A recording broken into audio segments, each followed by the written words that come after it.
magandang umaga po sa lahat.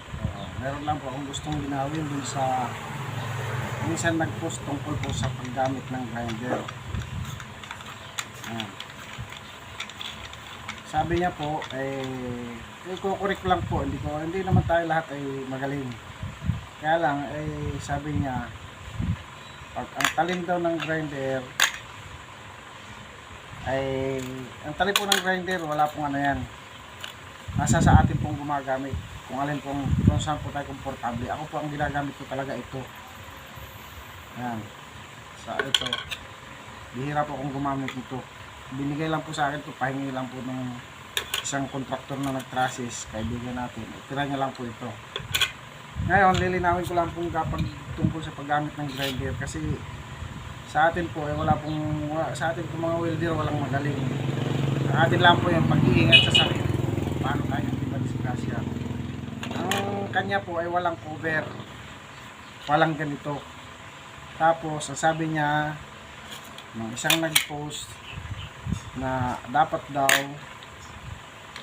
ang takbo ng flux ng grinder ay patalikod, dapat daw nakaharap sa operator. Hindi po.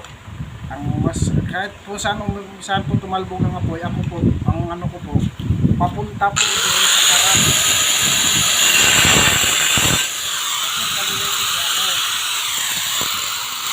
Kasi kaliwete ako pabor sa akin, nakikita ko yung pinuputol ko.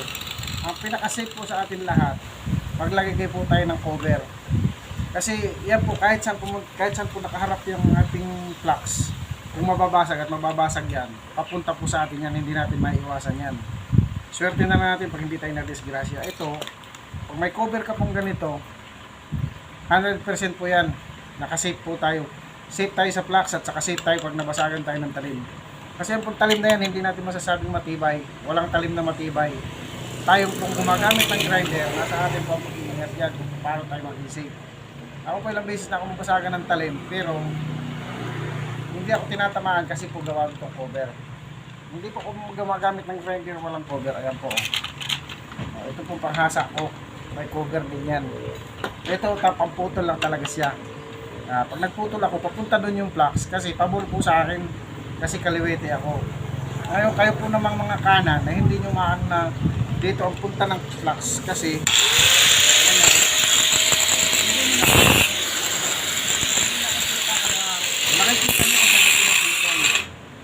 alay ng pinuputol nyo kasi kanan kayo.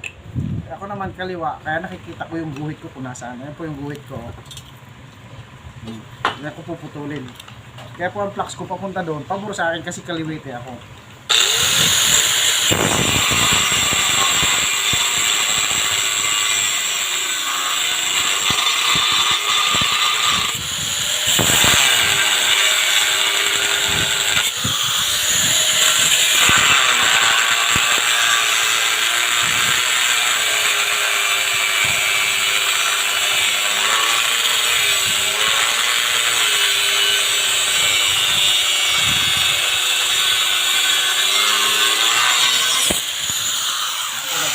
Laging papunta doon ng flux kasi kaliwete ako. Hindi po na katulad nung minsan nag-post sa atin po, pag-ingat na lang tayo sa lahat ng gumagamit. Kaliwete man tayo kanan, basta itong cover po pinaka number 1 safe natin. Saka kahit may cover, dapat ingat pa rin. Huwag tayo magtitiulubos tiwala sa cover kasi tayo pong gumagamit yan. Kahit ako po na may cover, salamin ng mata ko, minsan yung flux pumupunta pa rin talaga sa mata ko. Tinatalbugan pa rin yung mata ko. Kaya lang, hindi ako komportable. Yun nga unsafe pa rin ako pag minsan kasi wala akong goggles.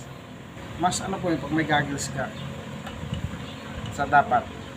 Wala tayong ligtas sa lahat anong sakunang mga darating sa atin. Yan lang po. Ingat-ingat na lang po tayo sa lahat ng mga welder at saka gumagamit ng welder. Kahit saan po iharap yan, nasa atin po.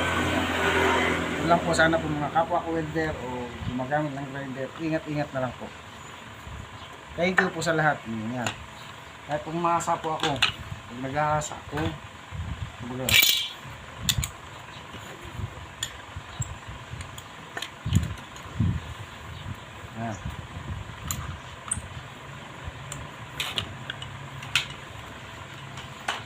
tayo lahat masasabi kahit anong ingat natin, dumadating at dumadating ang disgrasya.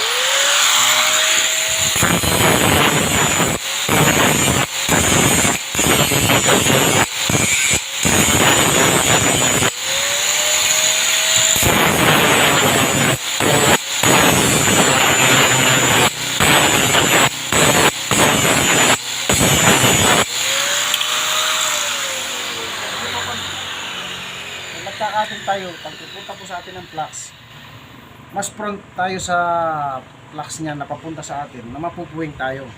Hindi ko po alam sa inyo, bahala po kayo, pag-related kayo ng kanan.